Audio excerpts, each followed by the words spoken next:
Fala, meu povo! Tudo bom com Sim! vocês? Ó, o segundo vídeo da Maratoxinha tá saindo hoje, dia 26 Caramba! de dezembro. Sim, estamos gravando e vamos publicar hoje, no dia 26 de dezembro. Por dois motivos de família na casa do Natal. Sim, Aê, e Brasil! a gente viu que ontem a galera tava bem lenta, assim, no play. E a gente precisa que vocês deem play nos conteúdos pro YouTube entender que o nosso conteúdo é legal.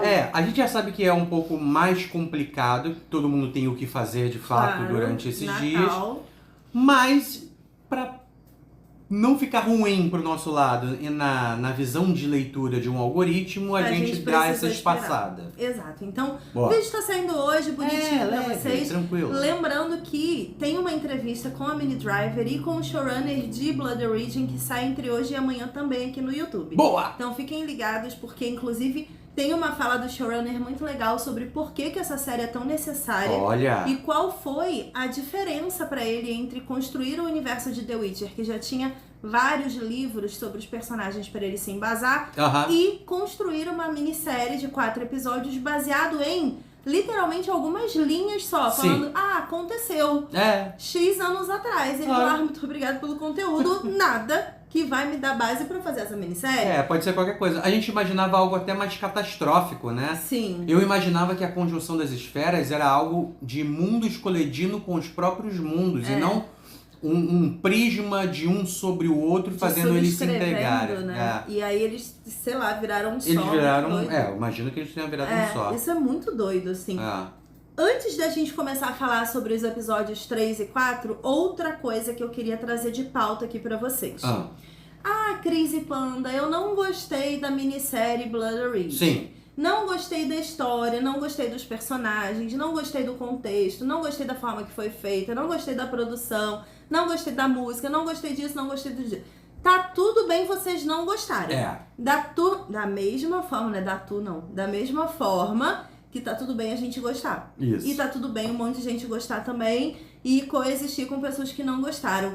Eu queria muito que a gente tentasse em 2023, já que a gente tá começando aqui a prospectar palavras de positividade para o próximo ano, eu queria muito que a gente aprendesse a conviver com as diferenças. Porque assim, a gente precisa aprender de uma vez por todas que gosto fucking não se discute. Então, o inferno.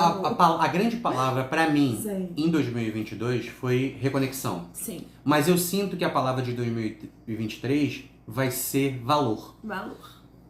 A gente descobrindo o que é valor pra gente, a gente respeita o que é valor pro outro. Então tem essa reciprocidade no valor que a gente dá para as coisas. Sim. Então é aquele negócio, né? A gente tá respeitando porque a gente quer ser respeitado.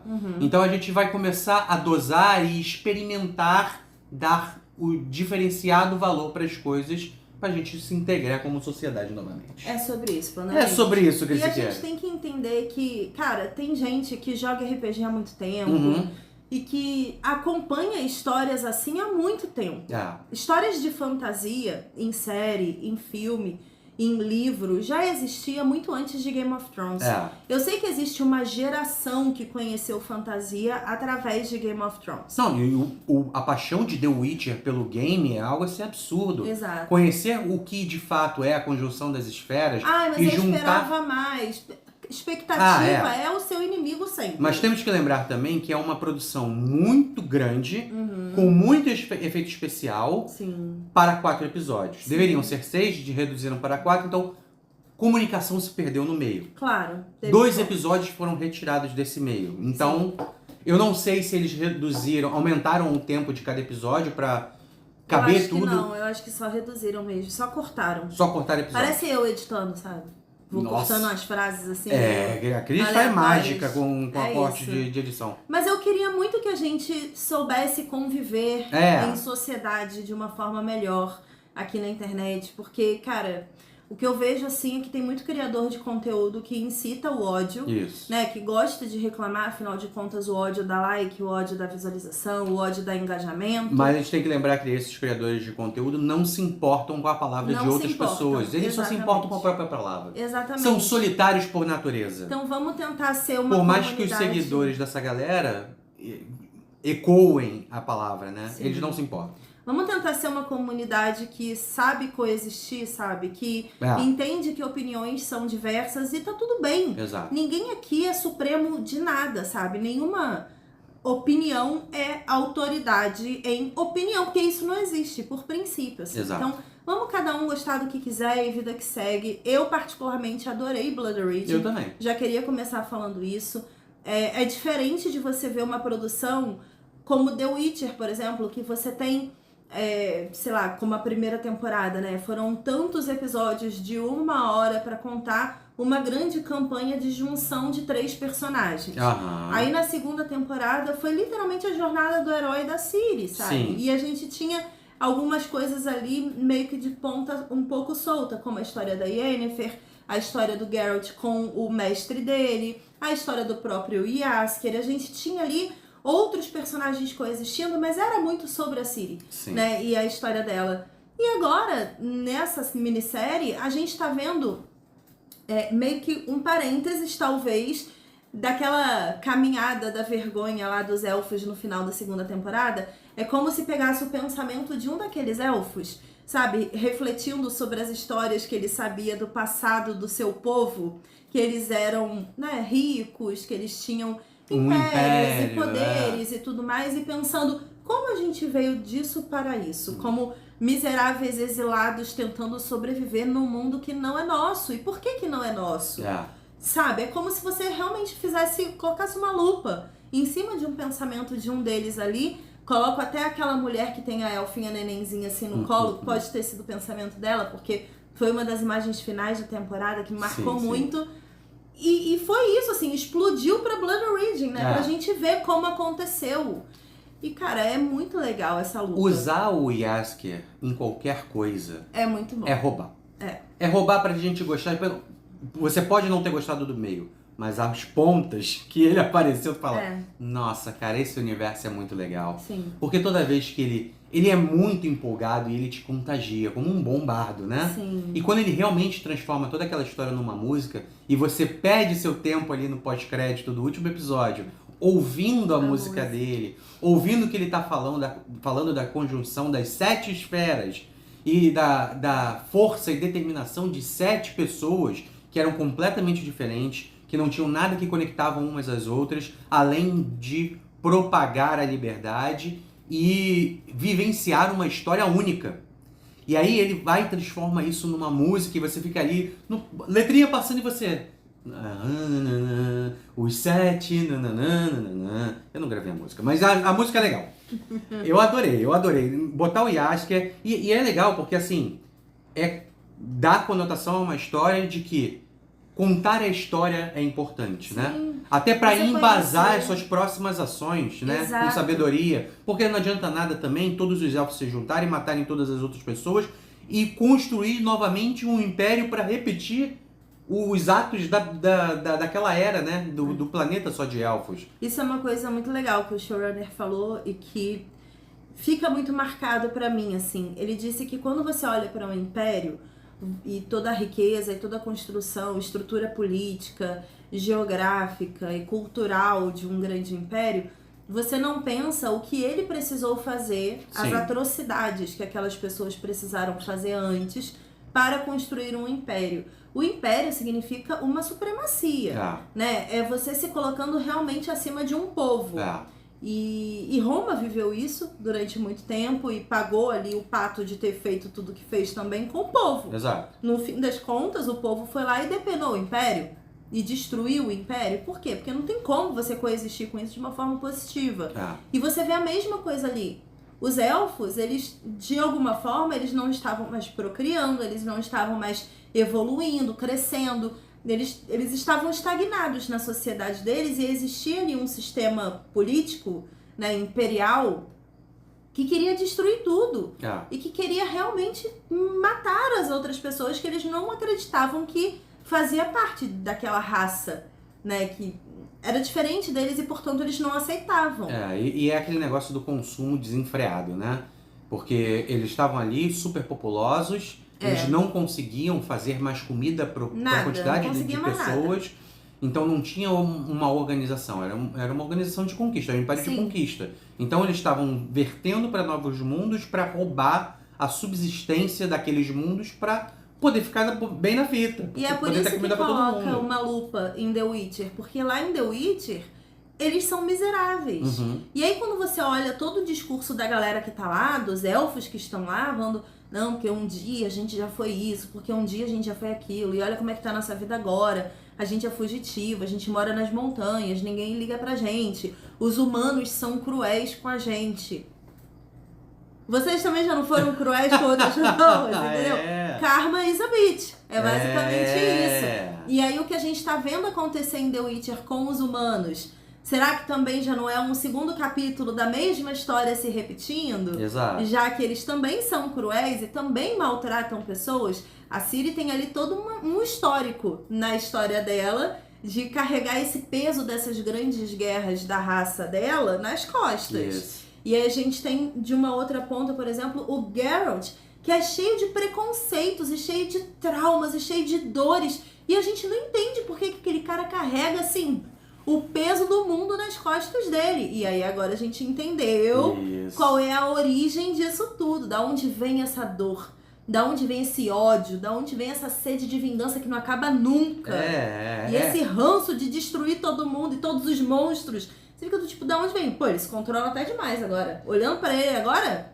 E aí você vê a evolução diplomático também, né? Porque assim, o paciente zero ali, ele era o DNA dele do monstro, né? Convivendo ali. Então é aquela parada, quando ele se transforma, que ele fala, um monstro reconhece outro. E aí você vê a evolução, porque o Geralt precisa tomar aquela micro poção feita de uma árvore lá, que tenha a mistura suficiente para ele acessar aquele poder, aquela força, aquele potencial em um curto período de tempo. Porque senão ele vai se tornar um monstro. Totalmente. Sim. E é muito legal você ver esses elementos se construindo e a mitologia desse universo de The Witcher sendo construída e sendo composta, com todos esses personagens coexistindo, cada um expressando e verbalizando a sua dor. Isso é muito legal.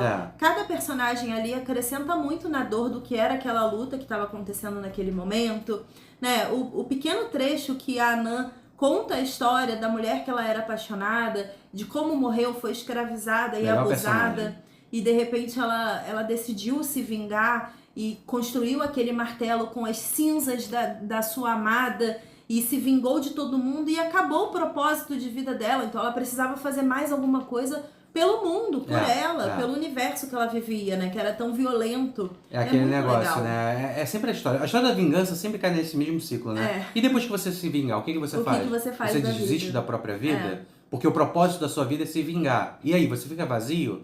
Aí ela falou, eu vou nessa última jornada para morrer. E aí ela não morreu. Aí ela aprendeu a conviver com as outras pessoas que apareceram no meio do caminho dela e encontrou novos propósitos para a vida. Sobre esse negócio dos bruxos, é interessante porque, assim, esqueci o nome dele, o do clã dos cães lá. O Fial e a Cotovia eram de clãs que obedeciam reinos, eles eram as espadas dos reinos. E eles viram, tipo, não tinha propósito nenhum, a não ser obedecer e matar, obedecer e matar. Isso não é propósito para nenhum ser vivo. Não deveriam existir pessoas assim. Então eles foram contra todos os aprendizados, a própria vingança que eles queriam fazer para os clãs deles, não tinha sentido. Porque libertar o povo é uma missão muito maior, né? Então, a união deles dois, que vai gerar um ser que tem sangue mágico, sangue de monstro e sangue de elfo, vai gerar ser diferenciado, com um propósito de vida diferenciado, onde ele vai lutar sim, e ele vai estudar os monstros, ele vai estudar a genética desses monstros de uma forma diferenciada, sem obedecer nenhum rei. Sem obedecer nenhum reino. E é por isso que os bruxos agem da forma que agem. E aí, quando a gente pega tudo isso, sabe? Todas essas narrativas que são micronarrativas, e você, de novo, eu vou voltar a uma coisa que a gente falou no primeiro vídeo, e você coloca tudo isso em perspectiva por um evento que aconteceria no final da história, eu enxergo muito como se você pegasse, por exemplo, amigos que jogam RPG sempre, que estão ali numa campanha eterna, e isso seria mais ou menos a história de The Witcher, né? Como se cada amigo fosse um personagem de The Witcher, ele estivesse jogando há muito tempo e evoluindo os seus personagens e conhecendo aquele universo, entrando em batalhas e ganhando muito XP, e subindo de nível, fazendo tudo aquilo. E o mestre um dia falasse assim, cara, eu construí aqui meio que uma história de spin-off pequenininha da origem desse conto. Vocês querem criar personagens pra jogar isso daqui em um dia? Só pra vocês entenderem como foi na prática. E aí você viu isso acontecer. Então, é uma história mais crua. Não é o mesmo universo de The Witcher. Não é. Aquele ali foi o ponto de início do universo de The Witcher, que aconteceu 12 mil anos antes. É muito tempo antes. É a mesma coisa, por exemplo, no Star Wars, a gente assistiu o filme Rogue One. É, mais ou menos isso. Porque a gente sabe o que acontece depois. A gente sabe o que acontece A gente não sabia antes. O que aconteceu no meio. E aí então, ele só encaixa uma encaixou uma história ali que a gente não ia se apegar totalmente aos personagens, então você assiste como um fato histórico, de fato. E eu acho muito legal, e aqui fica o meu feedback sobre o contexto desse tipo de minissérie, né? Eu acho que tem algumas séries que mereciam muito isso, em determinados pontos. Por exemplo, tem muita gente criticando o spin-off do Jon Snow que vem aí em Game of Thrones. Sim. Cara, a própria HBO já falou, por exemplo, que isso vai acontecer como um spin-off depois dos eventos de Game of Thrones. Ah, mas por que isso é importante? Você só vai descobrir depois que você realmente acessar essa história. Ah, mas eu vi e não mudou nada do meu sentimento, não foi importante. Beleza, mas provavelmente existe alguém no mundo que quis contar essa história. Que precisava daquela história. Não, e que quis contar. Eu acho que a gente tá tão egocêntrico na nossa opinião sobre as histórias dos outros, que a gente esquece que a pessoa que tem que ser mais feliz é o próprio contador de história. Porque é ele que quer contar aquela história. E aí, se você ouve essa história e você fala, ah, mas eu não gostei dessa história, tudo bem. Mas o contador contou a história que ele queria contar. Entendeu? Essa entrega, né? Exato. É a mesma coisa do Amigo Oculto. Vamos aproveitar o Natal. Amigo Oculto. Você cria uma expectativa para o Amigo Oculto, aí você compra um presente legal, mas às vezes você não recebe um presente legal. Sim. Mas a entrega do presente é legal, mágica. É divertida. E o próprio Andras, né, que é o criador do universo de The Witcher, ele queria contar essa história, o showrunner queria contar essa história, a Netflix queria contar essa história, alguns fãs queriam ver essa história, tipo, a gente queria muito ver, e essa história aconteceu. Ai, mas ela não vai ter a audiência de The Witcher, ela não vai alcançar o público de The Witcher. Tanto faz. Isso. Tem coisa que não é para ser esse negócio gigantesco, impactante que todo mundo imagina que precisa hoje em dia. Sabe, eu sei que os criadores de conteúdo de entretenimento deixaram muita gente bitolada em sucesso. O entretenimento não é feito de sucesso. Isso. O entretenimento é feito de entretenimento. Isso. E nem toda série é feita pra você. Não. Nem pra mim. É isso, assim. Eu acho que essa é a mensagem que fica mais pra mim depois dessa minissérie. Foi uma experiência super divertida consumir esses 4 episódios. Foi leve, foi tranquilo. E sem nenhum tipo de amarra, sem nenhum tipo de responsabilidade. Eu queria mais conteúdos assim. Eu queria talvez, por exemplo, eu vi outro dia o pessoal do Prime Video dizendo que talvez os pés peludos não apareçam na segunda temporada de Anéis de Poder. Justo. Pô, pode não aparecer porque a história não é sobre eles agora. Mas por que não fazer depois um filme ou uma minissérie de 4 episódios só sobre o que aconteceu com eles nesse período pra gente ver o desenvolvimento dessa sociedade? Eu acho que a gente tá entrando numa fase do entretenimento pop mais ousada, em que eles estão se permitindo fazer coisas que não são para explodir, e sim para entreter e preencher histórias e lacunas. É aquele negócio, né? Quando a gente pensa, por exemplo, vamos pro Prime Video, a gente pensa em Senhor dos Anéis, assim como The Witcher, a gente pensa em campanhas gigantescas sobre salvar o mundo. Às vezes, o seu mundo é muito menor do que o planeta. Sim. Como para um hobbit, por exemplo. Às vezes a plantação dele é o mundo dele. É o mundo dele, sim. E proteger a plantação dele dá uma boa história. Sim. Ai, mas eu não gosto. Por exemplo, eu não gosto de elfo. E aí, quando anunciou essa série, eu falei assim, ai, que saco, eu vou ver a história dos elfos, né? Mas aí eu descobri dentro da história dos elfos que um dia existiu um clã de elfos que eu gostei muito de ver. Por mais que eu não tenha visto eles existindo. Eu não vi o clã dos cães existindo. Mas eu entendi o conceito deles, eu vi o Fial existindo ali no meio da história e eu falei, cara, é você o tipo de elfo que eu gosto. E aí logo depois entro no Anã que eu falo, é esse tipo de personagem que eu gosto muito. Então essas coisinhas assim vão alimentando o nosso imaginário de informação. E por exemplo, em um próximo RPG da minha vida, eu posso fazer um elfo. E eu posso virar e falar assim, não, eu quero fazer um elfo nessa vibe. Porque é um elfo guerreiro que veio de um clã distante das montanhas que ninguém conhece. Eu posso fazer isso, porque agora eu conheço e isso me permite, essa informação me permite criar alguma coisa em cima também. Exato. É muito valioso esse tipo de história, né, por conta disso. Você sentiu, por exemplo, que a Cotovia, ela cria um espaço dentro da vida de um bruxo, que o primeiro bruxo estava lá, de meio que materno? Ah, sim. Porque a presença dela ali, meio que, ó, eu sou a líder, eu assumo a responsabilidade, não sei o quê, e ela tem que estar presente. E engraçado, né, como o Fial, ele protege a existência dela. E aí, se a gente pegar The Witcher e voltar à relação do Jaskier com o nosso bruxão querido, ele tem a mesma relação, tipo, ó, eu não me importo com você, não me importo, mas você é importante. É. E aí ele dá uma protegida sem proteger assim, tipo, ó, não, você é importante. É. Você é legal. Ah, mas por que você faz isso? Você não deveria fazer isso. Ah, mas eu faço mesmo assim, tudo bem. E mantém legal, ali gente. Do lado. E aí dá pra perceber, por exemplo, que o quanto às vezes uma pequena história que ecoa pela passagem das gerações, meio que continua inspirando de alguma forma, né? Sim. Isso aí é muito gente, é isso. Eu adorei Blood Origin. Tem pontas soltas. Tem várias pontas soltas, né? Mas eu acho que é aquilo, né? Nem toda a história vai estar contada porque eles cortaram muito também. Mas pontas soltas importantes. O cara que viaja no tempo. Sim, isso daí eu acho que já vai ficar. Já vai vir agora. Pra próxima temporada de The Witcher, até porque esse tá ali e tudo mais.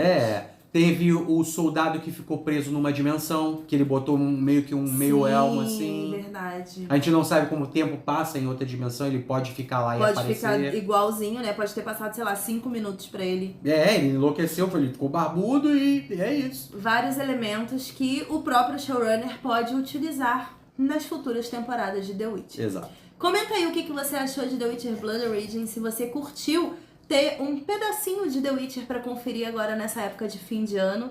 Eu acho que é um período muito complicado pra se lançar qualquer coisa, porque tem muita gente viajando e tudo. Mas a Netflix é sempre muito ousada. Não podemos esquecer que quando ela lançou o The Way, foi mais ou menos nesse período. The Witcher primeira temporada também veio nesse período. Então ela gosta aí de entregar essas historinhas de fim de ano pra surpreender a galera que fica em casa fazendo vários nada também, não é mesmo? É mesmo. Comenta aí que a gente quer saber a sua opinião e obrigada por ter conferido a última Maratoshinha de 2022. Boa! Lembrando que essa semana ainda temos Taberna Awards falando dos melhores do ano, tanto da série, quanto dos filmes, quanto de várias outras categorias que a gente vai inventar do absoluto nada. E temos a nossa tag de fim de ano, que é Melhores e Piores, que é um vídeo que a gente grava. Desde 2015. Então, desde 2015. Esse vídeo... Nossa, me deu um negócio na garganta aqui agora. É mesmo. Esse vídeo sai agora na sexta-feira, dia 30. E a nossa live vai rolar no dia 31. Que a gente não tem amor próprio nenhum. Então a gente espera vocês dia 31 à tarde pra essa live de bate-papo de melhores do ano. Boa. Pra gente se despedir de 2022 com champanhe e sucesso. Boa. Beijos. Obrigada por acompanharem tantas maratoshinhas esse ano com a gente. A gente vai fazendo algumas retrospectivas essa semana. Tchau. Tchau.